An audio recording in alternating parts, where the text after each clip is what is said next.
말씀은 이제 앞으로 전쟁에 대하여서 또 앞으로 신명기 다음에 이뤄질 땅을 정복할 이슈들이 이스라엘에게는 남아 있습니다. 그래서 그 땅을 정복할 때에 필요한 방법들과 또 이 전쟁을 행할 때에 하나님 앞에 어떻게 행해야 될지를 이야기하고 있는 장면이 나타납니다. 오늘 본문을 보면 이런 전쟁을 보는 시각이 여러 가지가 있는데요. 이 여기 안에서 모든 것들을 다 쳐 죽이며 남자들을 다 쳐 죽이며 생명 있는 것들을 다 살리지 말지니 이런 내용들이 나올 때 우리는 하나님께서 어찌하여 이렇게 전쟁을 잔인하게 하시는가, 생명을 앗아가시는가 하면서 우리 마음속에 어려움을 줄 수 있는 본문들이 담겨 있습니다. 그래서 저는 먼저 이 거룩한 전쟁 헤렘에 대하여서 한번 생각하기를 원하는데요. 이것은 헤렘이라고 하는 단어를 써서 거룩한 전쟁, 성전이라고 표현합니다. 이 성전은 성경에서 앞으로 많이 나타나게 됩니다. 이 전쟁은 사실 전쟁 그 자체는 우리가 오늘 기도할 때도 전쟁에 대하여서 중단해 달라고 기도를 하고 있는데요. 이때 당시에 이들이 이스라엘이 행했던 전쟁은 특별한 의미를 갖고 있습니다. 그것은 바로 가나안 백성 그리고 이 안에서 벌어지고 있는 이 악에 대한 하나님의 심판에 대한 개념이 이스라엘 백성의 손을 통하여서 행하여지는, 다시 말해서 하나님의 정의가 실현되는 그런 전쟁이라는 것입니다. 그래서 일반 사람들이 푸틴이 어디 욕심을 부려서 어디를 치고 침공하고 우크라이나 땅을 빼앗는 그런 전쟁의 개념이 아니라 하나님의 심판이 이루어지는 전쟁이라는 사실을 알아야 합니다. 그래서 이스라엘은 단순한 전쟁이 아니라 하나님의 명령에 따라서 하나님께서 생명을 취하시기도 하시고 때로 이 소돔과 고모라를 그 악한 죄가 넘쳐나는 그것을 무너뜨리시고 도성을 무너뜨리시고 바벨론 탑을 허무실 그럴 권리가 있었던 것처럼 하나님의 권한이 실현되는, 하나님의 재판이 공정한 정의로운 심판이 실현된다는 것을 우리는 먼저 알아야 합니다. 그래서 살펴보면 우리가 2절을 살펴보니까 1절 먼저 내가 나가서 적군과 싸우려 할 때에 2절에 누가 등장하죠? 너희가 싸울 곳에 가까이 나아가면 제사장은 백성에게 나아가서 고하여 이르되 하면서 누가 나타납니까? 제사장이 나타납니다. 제사장. 그래서 이 제사장이 먼저 나아가서 이스라엘아 들으라, 하나님께서 이 땅을 이렇게 심판하기를 원하시고 너희들 마음속에는 두려움을 갖지 말아라. 애굽에서 탈출하신 하나님이 너희와 함께 하시리라 하면서 먼저 이 제사장들이 등장하게 되는 것입니다. 또 어떻습니까? 무작정 싸우는 게 아니라 10절을 보니까 네가 어떤 성읍으로 나아가서 치료할 때에는 그 성읍에 먼저 화평을 선언하라. 그 땅에 대하여서 무작정 전쟁을 하고 온 것이 아니라 화평을 선언하여서 하나님 앞에 설 것인가 서지 않을 것인가, 회개를 할 것인가 말 것인가를 먼저 이야기하는 거죠. 18절을 보니까 바로 그 이유가 나타납니다. 이는 그들이 그 신들에게 행하는 모든 가증한 일을 너희에게 가르쳐 본받게 하여 너희의 하나님 여호와께 범죄하게 할까 함이니라.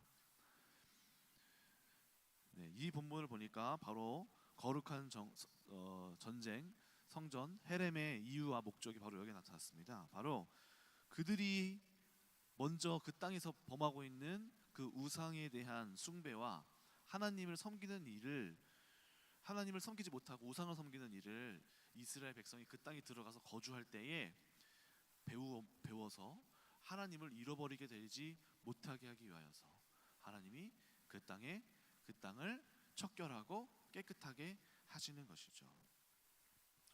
실제로 하나님을 믿지 않았던 다른 고대 근동에서의 신앙생활은 그들이 섬기는 신을 보면은 아주 많습니다. 소를 섬기고 아래는 소, 위에는 사람, 또는 몸은 사람, 얼굴이 동물, 이런 형태를 가지고 섬기기도 했고요. 어떤 곳에서는 아이를 제물로 바쳐서 신의 진노를 달래기도 했어요. 특히 인신 제사가 굉장히 빈번했습니다. 아이들을 신에게 바쳐서 태우는 제사가 굉장히 이 가나안 땅에 굉장히 많았던 것이죠. 제가 한번 그 자료를 하나 준비했는데 한번 사진 한번 띄워주시겠어요? 저기 보니까 저는 잘 안 보이네요. 가나안의 우상들이 이렇게 많이 있습니다. 보니까 엘, 바알, 아세라, 아스다롯, 바알볼, 바알세북, 다곤, 그모스, 몰렉, 모트, 바알브릿, 얌, 이런 신들이 굉장히 많았고요. 특히 저기 밑에 몰렉, 암몬 땅에 있었던 몰렉이라는 신에서 저 불태우고 있고, 오른쪽에 있는 그 형상이 불태우고 있고 손을 내밀고 있잖아요. 그것이 아이를 받고 있는 장면이에요. 태울 아이들을 받고 있는 장면이고, 또 모트라고 하는 것은 이 우상이 섬기고 있는 죽음의 땅에 대하여서도 이야기하고 있고요. 각종 제사, 막 블레셋에서 다곤상은 벌써 몸이 비늘을 가지고 있고 상체가 사람의 모습을 하고 있는 아주 각종 다양한 그 우상들, 또 이렇게 여성의 모습, 가슴을 내밀고 있고 다 벗고 있는 아스다롯, 아세라 우상 같은 것도 저런 우상을 섬길 때에 아주 음란한 행위들을 했던 것입니다. 신명기 12장 31절 보니까 뭐라고 되어 있냐면은, 화면 저를 들려주셔도 되고요. 다시 바꿔주시고, 신명기 12장 31절 한번 찾아보시면 뭐라고 되어 있냐면요, 그들은 여호와께서 꺼리시며 가증히 여기시는 일을 그들의 신들에 대하여 행하여 심지어 자기들의 자녀를 불살라 그들의 신들에게 드렸느니라. 네, 이미 이방 땅에서 행하고 있는 인신제사가 여기에 신명기에 나타나고 있습니다. 가나안 땅에 이때 당시에서 행하여졌던 우가리 사본이라고 해서, 그때 당시 가나안 땅에서 벌어졌던 일들에 대한 이 기록물들이 우가리 사본이라는 것이 이렇게 출토가 되어서 알려졌는데요. 이런 내용이 있습니다. 해석해 보니까, 샤피시여 당신은 러파임을 다스리며 사피시여 당신은 귀신들을 다스리니이다. 신들이 당신을 따르며 죽은 자들이 당신을 따르게 하소서 하면서 샤피시, 러파임, 귀신, 신들, 죽은 자들을 표현하면서 이렇게 그들을 섬기고 있는 모습을 보게 됩니다. 근데 이 우가리 서사의 특징인 병행법을 따라서 귀신, 죽은 혼, 신, 러파임, 사피시는 다 같은 단어예요. 같은 악한 영에 대하여서 섬기고 있습니다. 또 이 우가리 사본에는 우가리 제사라는 게 있는데요. 여기 안에서는 이런 내용이 있습니다. 우가리 제사를 할 때는 술을 만취하도록 마시고 죽은 사람들의 혼을 초대하고 서로 다 같이 모여서 7일 동안 포도주와 엄청난 재물에 갖춰진 음식들을 퍼 마시는 제사. 이 제사를 저 가나안 땅에서도 드렸습니다. 그래서 귀신들을 불러 모으고 죽은 혼을 불러 모으고, 또 이 모든 행위가 바로 그 러파임, 귀신이 잘 먹고 배부르게 마시고 그 귀신이 우리를 축복해 주기를 원하는 신적 제사를 이 가나안 땅에서 드린 것이죠. 또 그뿐 아니라 민수기 25장 1절에서 3절을 보니까 이런 내용이 있습니다. 이스라엘이 시딤이라는 곳에 머물렀더니 그 백성이 모압 여자들과 음행하기를 시작하니라. 그 여자들이 그 신들에게 제사할 때 이스라엘 백성들을 청함해 그 이스라엘 백성도 그 음식을 먹고 그 신들에게 절함으로 이스라엘이 바알볼에게 부속된지라. 여호와께서 이스라엘에게 진노하시니라. 그러니까 이스라엘 백성, 하나님의 자녀로서 태어난 그 이스라엘 백성들이 아직 믿음이 견고하지 않은 상태에서 그 땅을 치려고 하고 그 땅을 정복하러 가서 하나님의 이름으로 막 나아가는데 어떻게 되는 거죠?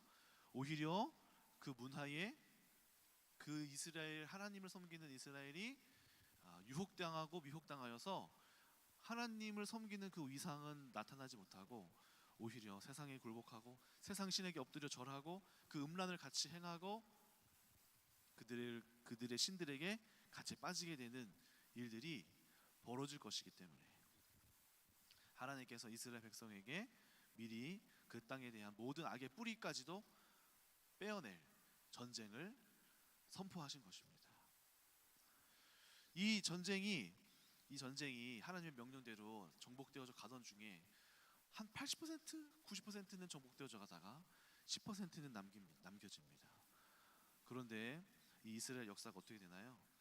사사기에 흘러가서 얼마 안 지나서 사사기에서는 이미 그 우상들이 다 들어와서 하나님의 말씀이 희미해지기 시작하고 제사장이 첩을 두기 시작하고 각종 문제가 벌어지고 자기가 원하는 대로 제사 드리고 내가 생각하는 대로 제사 드리기 시작하고 자기 집에 제사장을 고용해서 집에서 제사 드리기 시작하고 각종 자기 멋대로 드리는 이 하나님을 섬기는 모습이 펼쳐져서 그 사사 시대가 하나님의 음성이 들리지 않는 가장 암울한 시대로 흘러가게 되고 각종 문제들 지파끼리 싸우게 되고 서로를 음행하기 시작하고 서로를 비난하고 각종 문제가 터지게 되는 질서가 사라지는 하나님의 사람이라고는 도저히 생각할 수 없는 상태로 벌어지게 되는 일이 이 전쟁에 대하여서 해나가지 못했을 때 나중에까지 이어지게 되고요. 심지어는 열왕기 하에 이르러서 각종 왕들이 어떻게 합니까? 이 이방 땅에 있는 그 우상들을 데리고 와서 특히 아합 왕 같은 경우에는 자기 아내가 이방 땅에서 가져온 이 우상들을 가지고 와서 자기 땅에 세우게 되고 심지어는 솔로몬도 하나님을 잘 섬기다가 그 한 명의 이 여자가 이방 땅에서 데려온 조약을 위해서 맺은 그 여자가 우상을 다 곳곳에 심겨줘서 우상이 그 땅에서 끊이지 않는 모습을 보게 되는 것이죠. 그래서 하나님은 이 땅을 향하여서 전쟁을 선포하는 것입니다. 전쟁. 우리가 신앙생활을 시작하면서 가장 먼저 어떤 일이 벌어질까요? 우리가 구원을 받으면 하나님 안에서 은혜를 입고 또 하나님의 사람이 되잖아요. 그런데 이 영적 세계에서는 우리가 하나님을 믿기 시작하는 순간부터 악한 영이 우리를 조금 기존에 놔뒀던 것보다도 더 많이 더 강력하게 하나님과 멀어지게 하기 위하여서 이 악한 자들이 더 발동하게 되는 겁니다. 소위 말해서 하나님이 이스라엘 백성을 데리고 그들을 구원하시면서 전쟁을 시작하셨듯이 우리가 하나님을 믿기 시작하면서 우리 안에서 그때부터 이미 우리 안에 영적인 전쟁이 시작되는 것입니다. 그래서 이 전쟁은 오늘 이 신명기에서 말하는 전쟁은 오늘 본문에서는 그 땅을 정복하는 전쟁이지만 저는 동시에 이것을 우리 마음속에 좀 적용해 본다면은 바로 어떤 전쟁이죠? 우리 내면 안에 있는 이 전쟁, 하나님의 것으로 내 내면 안이 속해지는가? 내 안에서도 반반 하나님을 믿고 있는 신앙도 있으면서 하나님을 따르지 못하게 하는 것들이 이 전쟁이 시작되는 거예요. 로마 말씀을 보니까 어떤 것들이 있냐면은 고린도후서 10장 3절에서 6절 한번 찾아볼까요? 고린도후서 10장 3절에서 6절.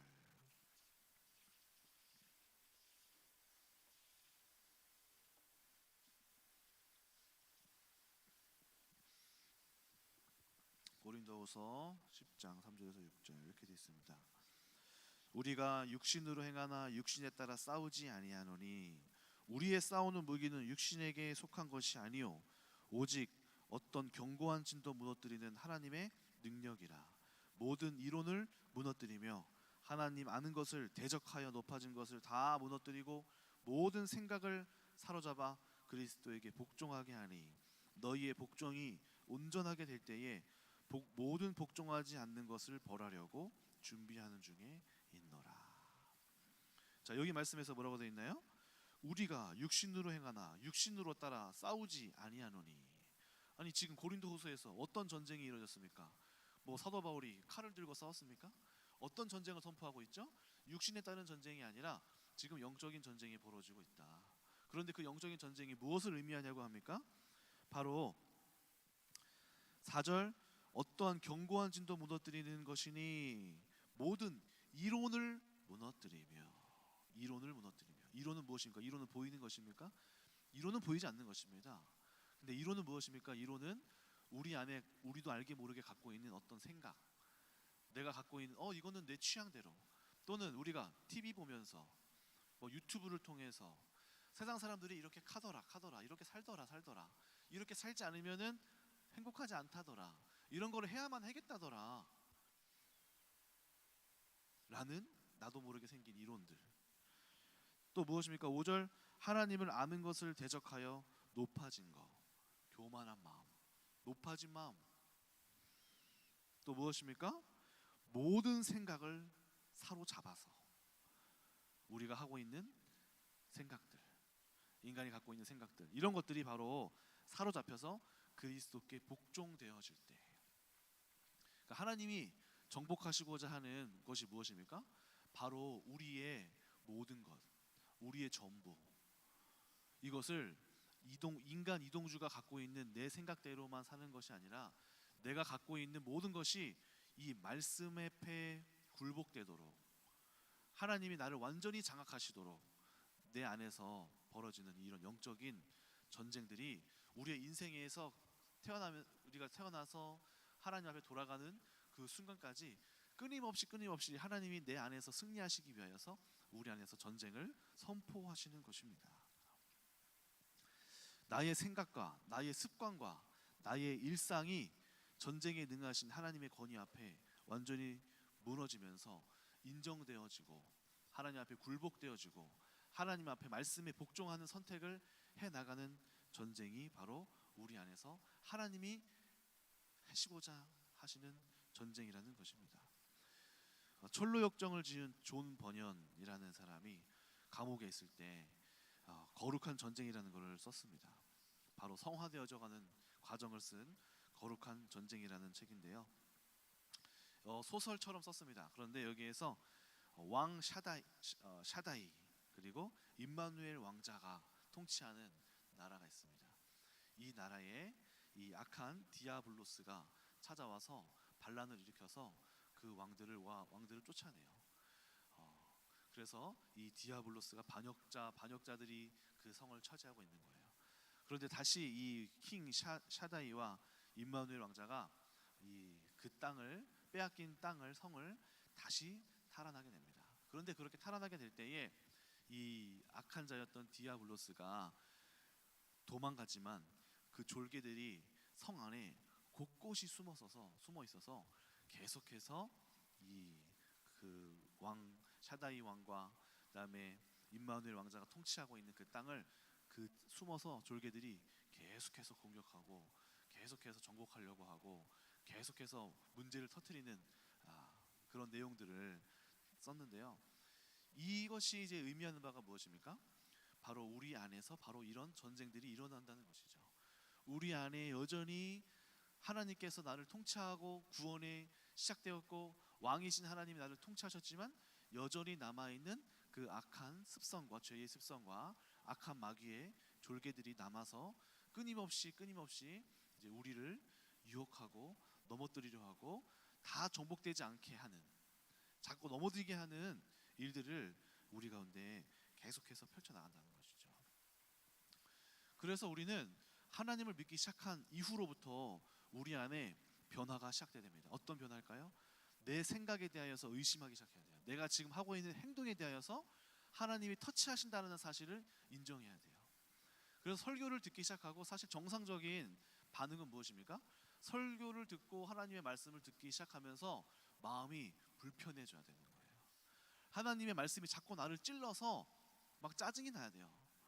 내가 지금까지 하나님 없이 내 마음대로 살았던 그 삶에 대하여서 자꾸 말씀이 나를 지적하고 찌르고 막 불편하고 막 힘들어야 되는 게 정상이라는 거죠.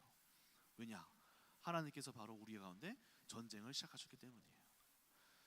또 어떻습니까? 말씀뿐만 아니라 우리가 교회 생활을 하면서 이 공동체 생활을 통해서 하나님의 사람들과 또 나의 육신이 자꾸 내가 아직 하나님 앞에 정복되지 않은, 복종되지 않은 것들이 부딪힘 받고 지적받고 부끄러움을 당해야 되는 거야. 그 정상이에요, 그게. 그것이 바로 하나님이 우리가 삶을 통하여서 우리를 지적하시는 전쟁의 시작이에요. 내 안에 있는 여전히 남아 있는 악한 원수에 대하여서 하나님이 삶을 통하여서, 또는 사람과의 관계를 통하여서, 부모님과의 관계를 통하여서, 또는 이 자녀와의 관계를 통하여서, 남편과의 관계를 통하여서 아직도 정복되지 않는 나의 육신의 모습을 자꾸 내가 찔림받고 문제가 터져 나가고 들통이 나고 하는 것들이 하나님께서 우리를 복종하기 위하여서 일하고 계시는 사역이라는 것이죠. 그래서 제가 예전에는 저는 막 큰 소리 나고 싸우는 게 싫었어요. 그래서 교회 안에서 그냥 싸우지 좀 말고, 특히 우리 사모님이 엄마 그냥 교회 생활 편하게 사람들 그냥 내버려 두면 안 돼요, 엄마 싫은 소리 듣는 거 힘들잖아요. 그러니까 성도님들 적당히 교회 다니고 적당히 그냥 살고 그냥 기도만 적당히 해주고 터치하지 마세요. 그냥 그렇게 냅두세요. 일단 시끄러워서 맨날 집에 있으면은 전화가 와요. 전화 오면은 막 영적 싸움이 일어나면은 사모님이 막 같이 싸우시잖아요. 같이 막 도움을 주시면서 이렇게 막 싸우고, 왜 그렇게 되었느냐, 어떤 일이 벌어졌느냐 하면서 제가 집에서 항상 그 이야기 통화를 듣잖아요. 그러면은 그 듣는 소리가 마치 전쟁이에요, 전쟁. 싸우는 소리예요, 싸우는 소리. 어릴 때는 그것들이 듣기가 힘들었어요. 엄마 그냥 가만히 냅둬요. 알아서 살게 냅둬요. 그 사람이 그렇게 그냥 하는 거죠 뭐. 왜냐하면 제가 그 싸우는 소리가 듣기 싫었으니까. 그런데 시간이 지나서 보니까 그 전쟁이 하나님께서 그 성도님들을 하나님의 백성으로서 온전케 만들기 위한 하나님의 전쟁이었어요. 거룩한 전쟁이었어요. 필수였어요, 필수. 하나님의 사람이라면 반드시 그 전쟁이 일어나야만 했던 것이죠. 그리고 하나님께서 승리하시는 순간 어떻게 될까요? 그 안에 축복이 임하고, 그 사람 삶 속에 질서가 임하고, 그 사람이 하나님 앞에 굴복되느냐 안 되느냐의 차이에 따라서, 굴복되지 않으면 여전히 그냥 하나의 이슈로 그냥 끝나겠지만, 굴복되어져서 하나님께 나아온 사람들의 가만히 그 사람들의 결과를 살펴보면 그 가정 안에 평화가 임하고, 하나님께서 허락하시는, 하나님이 심기 원하셨던, 해결하기 원하셨던 영적인 문제가 해결되어지고, 하나님께서 원하시는 축복들이 임하고, 하나님이 원하시는 평화가 임하고, 하나님이 원하셨던 가정의 은혜가 임하고, 그런 일들이 벌어지게 되는 것이죠. 그래서 예전에 이제 유튜브를 보다가 이제 한 어떤 그 교회에 대한 내용들이 있었어요. 교회에 대한 이슈가 되는 내용들. 댓글을 이렇게 보는데 이런 내용들이 있었습니다. 저는 우리 교회가 너무 힘들어요. 왜 이렇게 사사건건 간섭하고, 왜 저를 가만히 내버려 두지 않나요? 막 이렇게 불평하는 내용이 있었어요. 이런 교회에서 저는 떠나고 싶습니다. 그래서 제가 저 교회를 떠났습니다. 자꾸 제가 저를 지적하고 이렇게 저렇게 하라는 내용들이 있었어요.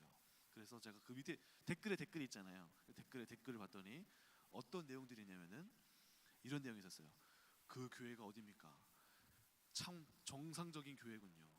저에게 그 교회를 알려주십시오. 여러분, 이게 옳은 거예요. 이게 옳은 거예요. 하나님의 말씀은 우리의 심령과 골수를 찔러 쪼개기까지 하는, 우리의 하나님께 복종되지 않은 것들을 복종시키시기를 원하시고, 그리고 그렇게 하셔야만 하는 하나님의 강권적인 권면과, 싸움이 일어나고 다툼이 일어나고 고성이 오갈떨을지라도 하나님이 반드시 승리하셔야만 하고 정복하셔야만 하는 그런 전쟁이 있는 것입니다. 저는 오늘 여러분들이 그 생각의 싸움들을 해 나가셔야 합니다. 이제 어떤 일이 벌어질까요? 가정에서 먼저 복음의 비추임을 받은 사람들이 하나님께 말씀을 듣기 시작하면 어떤 일이 벌어지죠? 눈이 열리기 시작하죠. 눈이 열리기 시작해서 우리 안에 되어지지 않은 것들이 보이기 시작하고 사단이 빼앗아간 것들이 보이기 시작하고 하나님께 정복되지 않은 부분이 우리가 지금 구원만 받았구나. 전쟁을 통하여서 하나님이 지금 우리 땅에 정복해 나가셔야 되는데 굴복되지 않은 모습들이 보이기 시작하고 그래서 어떻게 되죠? 정복되지 않은 대상을 향하여서 이제는 싸움이 시작되야 되는 거죠. 가만히 내버려 두고 방치해야 될 때가 아니라 그것을 보고 굴복되지 않은 것들을 향하여서 말하기 시작하고 굴복되지 않은 것들을 이야기하기 시작하고 기도로써 그리고 율법적으로 이렇게 막 말만 하는 것이 아니라 하나님의 마음을 품고 그러려면 엄청난 정말 전쟁의 준비가 필요합니다. 기도로써 영적인 힘을 받아야 하고요. 또 우리가 하나님 지식이 있어야 하고요. 또 우리 마음속이 그냥 막 이런 상황도 벌어져요. 굴복되지 않는 것들을 보면은 막 분노가 일어나서 분노로 말해요. 그러면은 안 돼요. 또 어떻게 되죠?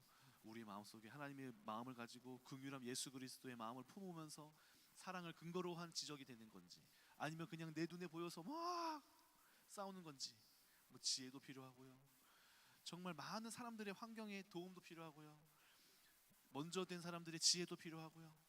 권면도 필요하고요. 정말 이건 엄청난 전쟁입니다. 전략이 필요하고요. 그래서 우리는 많은 것들을 전쟁을 해야 되고요. 가장 먼저는 남들을 보기 전에 남들을 정복하려면은 내가 나 이외에 환경을 정복하고 다른 것들을 하나님께 굴복시키기 원한다면 1번으로 해야 될 게 내가 먼저 하나님께 정복당해야 되는 싸움을 승리를 해야 됩니다. 그것이 돼야지만이 타인을 향하여서 승리하는 방법을 알려줄 수 있고 정복할 수가 있는 거예요. 그래서 여러분 앞으로 여러분들이 계속해서 하셔야 할 전쟁은 무엇입니까? 지금 여러분들이 갖고 있는 생각부터 고쳐 나가셔야 돼요. 여러분들이 지금 하고 있는 말투 지금까지 살아오면서 이렇게 해왔으니까 당연시 여겼던 행동들 또는 식습관 굉장히 예민해요. 식습관마저도 다니엘 보세요. 식습관부터 하나님 앞에 하나님이 어떻게 하십니까? 하나님이 뭡니까? 율법에 주시는 음식부터 터치하시잖아요. 그렇죠? 다니엘도 이방 땅에 가서 절제했던 것이 무엇이에요? 식습관, 음식부터. 저는 그 모습을 보면은 하나님 굉장히 디테일하시다. 음식, 식습관, 내가 행동하는 삶의 습관, 사람을 대하는 태도, 사람을 보는 눈, 모든 것들이 하나님께서 지금부터 터치하시기 시작하시는 것이죠. 그래서 목장 모임에서 하시는 여러분들을 향한 권면을 들으시기를 바랍니다. 소그룹 모임에서 부딪히는 말씀들을 여러분들이 들으시고 받으셔야 돼요. 그것이 되어질 때 내가 먼저 하나님과의 이 내 육신 역사의 싸움의 전쟁에 승리하게 될 때 하나님께서 놀라운 은혜를 여러분들에게 보여주실 거예요. 저에게도 얼마나 많은 하나님의 터치와 전쟁들이 있었는지 모릅니다. 저희 사모님하고 제가 이 영적인 세계를 제가 깨닫고 이 싸움을 막 해나가는데요. 정말 3년 정도가 걸렸어요. 3년. 저도 제 마음속에 있는 이 어머니와의 상처, 어머니가 어렸을 때 많이 때리셔가지고 막 그거에 대한 상처들, 그거에 대한 원수된 마음들 용서하고 사모님과 같이 화해하고 풀어나가고 내 안에 있는 교만함, 악한 것들 이런 것들을 막 정복해 나가는데 정말 사모님과 제가 피 터지게 3년 동안 싸웠어요. 3년 동안 서로 욕하고 저도 사모님 어머니 보고 엄마는 정말 정신병자야 막 하면서 각종 비방과 이 사모님도 네가 정신병자야 하면서 네가 영적인 정신병자야 하면서 저희 아버지도 저희 우리 동생도 저희 둘 사이를 만나지 못하겠어요. 왜냐? 밥 먹다가 싸워요. 밥 먹다가 지나가다가 싸우고 부딪히면 싸우고 정말 그 정도로 살벌했습니다, 여러분.